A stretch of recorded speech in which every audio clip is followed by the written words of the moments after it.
Fala pessoal, Diego Angelim falando com vocês, vídeo 8, né, do curso Sprint do Lucro Real, tá?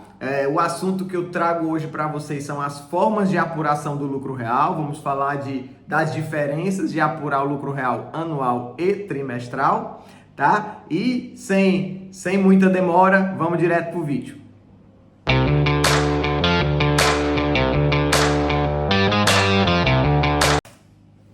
Então, pessoal, como eu comentei com vocês, o vídeo de hoje a gente vai falar sobre as formas de apuração do lucro real, tá? As formas de apuração do lucro real, vamos entender quais as diferenças da apuração do lucro real trimestral e a anual, tá? Então aqui eu vou trazer um pouco das diferenças, né, para vocês, das formas de apuração. A apuração trimestral, as apurações são de fato trimestrais, né? Literalmente, como é o nome, a cada trimestre, né?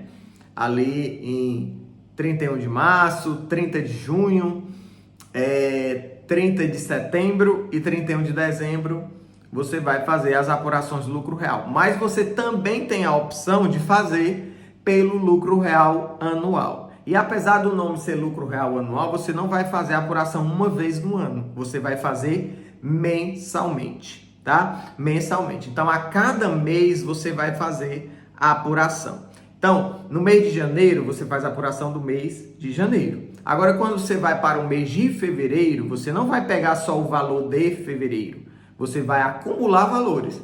Janeiro mais fevereiro. Você vai fazer a apuração de agosto? Não é a apuração do mês de agosto. Você vai fazer a apuração dos valores acumulados de janeiro a agosto. Por quê? Porque a apuração é lucro real anual, tá? Mas quem apura pelo lucro real anual, você tem duas opções, tá?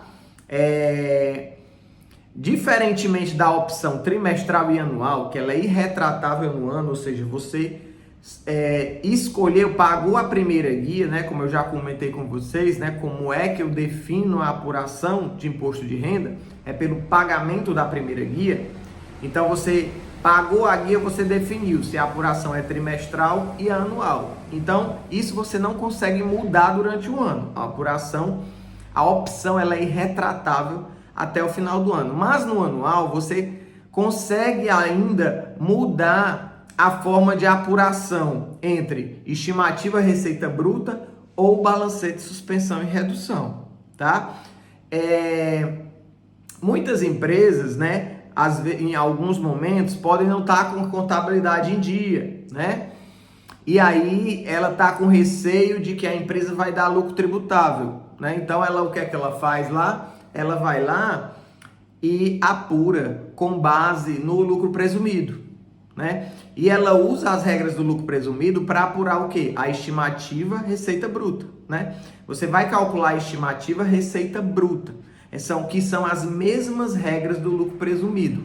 Somente nessa situação você só vai pegar o valor do mês, porque a base de cálculo é o que aqui? É o faturamento, né? Então, a base de cálculo aqui é o faturamento.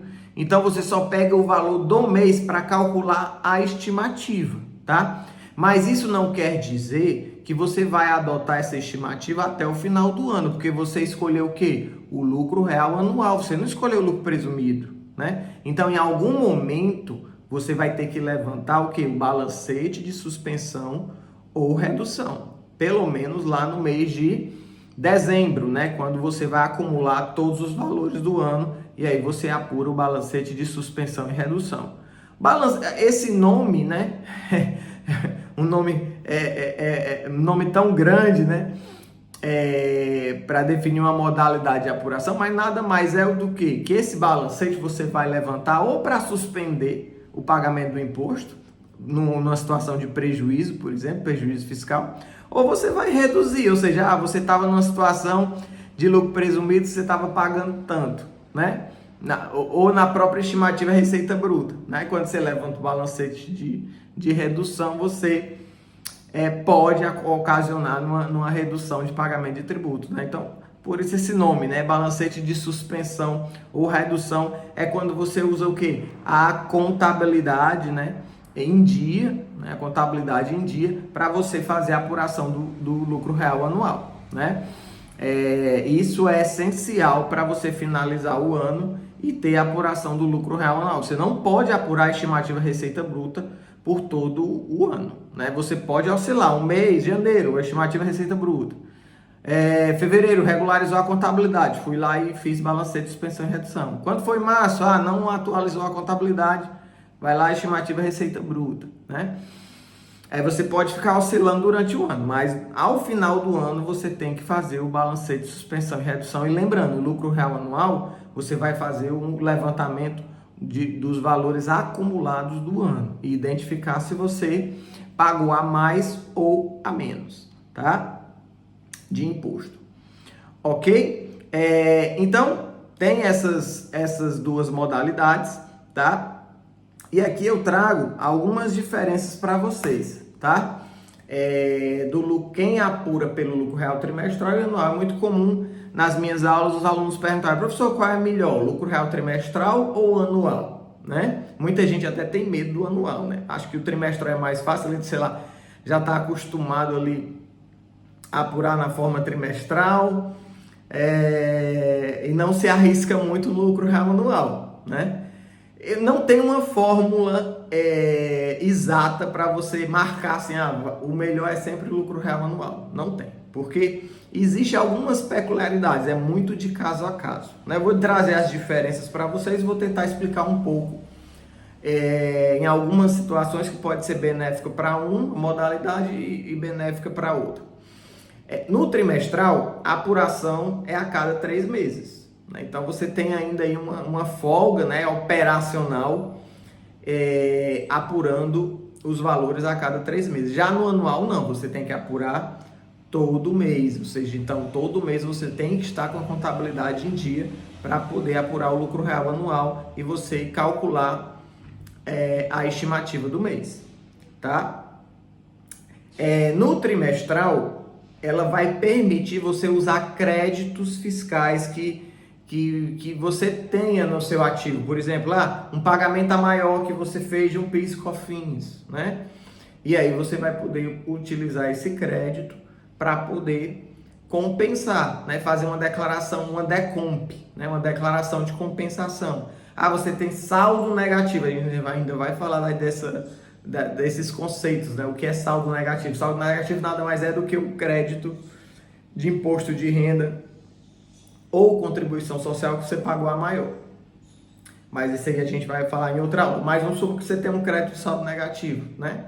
Então, ele vai permitir a compensação, né, no lucro real trimestral. Já no lucro real anual, ele não vai permitir a compensação, tá?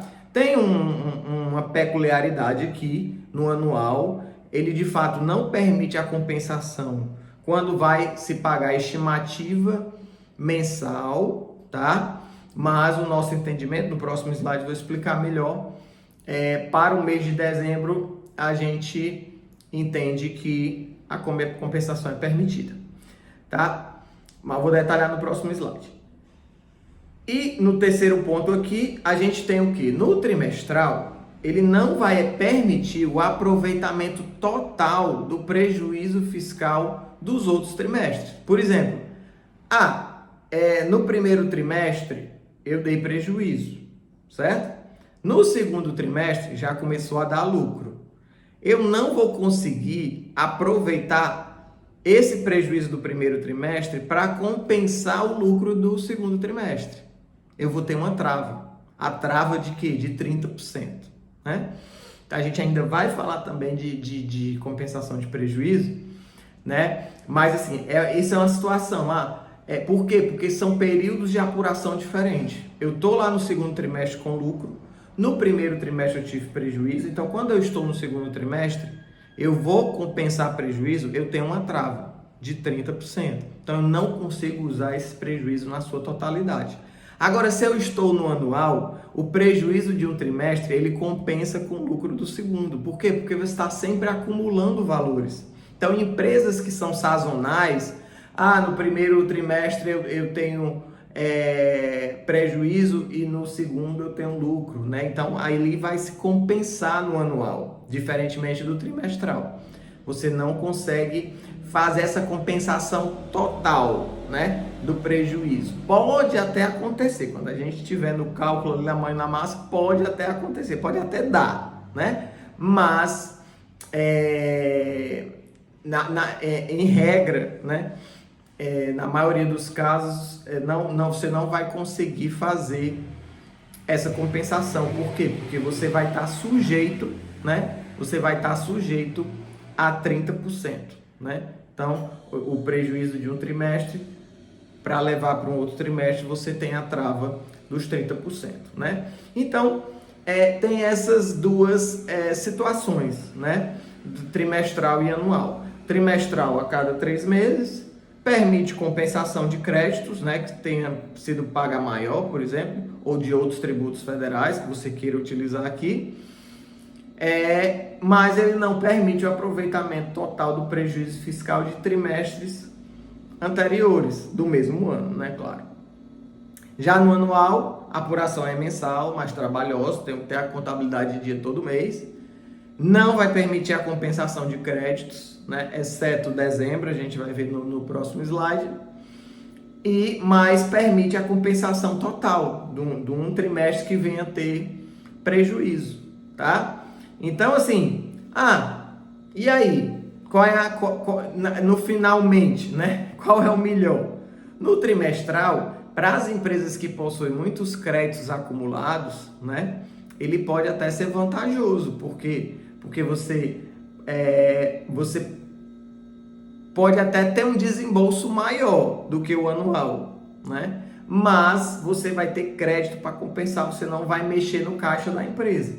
Então, às vezes, o sócio, o empresário, ele prefere muito mais investir o valor que ele iria pagar o imposto na empresa, né? Ele vai investir em outra coisa, em troca de você usar o crédito para poder compensar o imposto, né? Então, se eu compenso o imposto, não precisa pagar e ele tem esse dinheiro livre para poder investir na empresa, né? Então, empresas que possuem créditos fiscais, né? Por exemplo, a gente teve o trânsito em julgado aí, nós tivemos o trânsito em julgado da ação de exclusão do ICMS da base de cálculo do PIS e da COFINS, né? Então, nessas situações, as empresas levantaram muito crédito, né? Então, para elas darem vazão a esse crédito, muitas delas optaram pelo lucro real trimestral, para poder compensar esse crédito, né? Já no anual, não se permitia esse crédito, né? Então, teria que ter o desembolso em cash mesmo, mexer com o fluxo de caixa da empresa para poder fazer o pagamento das estimativas, tá? Mas a vantagem do lucro real anual empresas sazonais, como eu comentei com vocês, né? Elas têm situação, elas têm algumas situações que num semestre é prejuízo e no segundo semestre é lucro. Então, eu consigo compensar o prejuízo do primeiro semestre com o lucro do segundo semestre, né? E aí, a gente consegue apurar um valor menor do que eu estivesse apurando no trimestral, tá? Então, são essas as diferenças, alguns exemplos de situações quando é benéfico o trimestral e o anual. E para finalizar, trazendo aqui para vocês o dispositivo que veda a compensação no lucro real anual, né? Quem está na apuração anual do lucro real está vedada a compensação de créditos com débito das estimativas mensais de imposto de renda e CSLL, tá? Aí eu coloco a observação aqui. Nosso entendimento é que esta vedação se aplica apenas às estimativas de janeiro a novembro. Por quê? Porque no mês de dezembro, ali já não é mais uma estimativa, né? Ali é o valor da apuração definitiva, né? E não mais estimada. Então, a compensação nesse momento, né, seria permitida, tá? Então, a estimativa de dezembro podendo fazer a compensação. Já de janeiro a novembro, como são valores estimados, eu ainda não encerrei a apuração do ano, eu não conseguiria fazer, tá? Então, lucro real anual não se permite compensação de janeiro a novembro, mas no meu entendimento, em dezembro seria permitido. Ok, pessoal? Então, a gente finaliza o vídeo, ficou até um pouco longo, tá? Mas o assunto é rico, né? A gente poderia estar comentando mais coisas aqui, mas vamos deixar alguma coisa para o curso, né? Pois um abraço, pessoal, e até o próximo vídeo.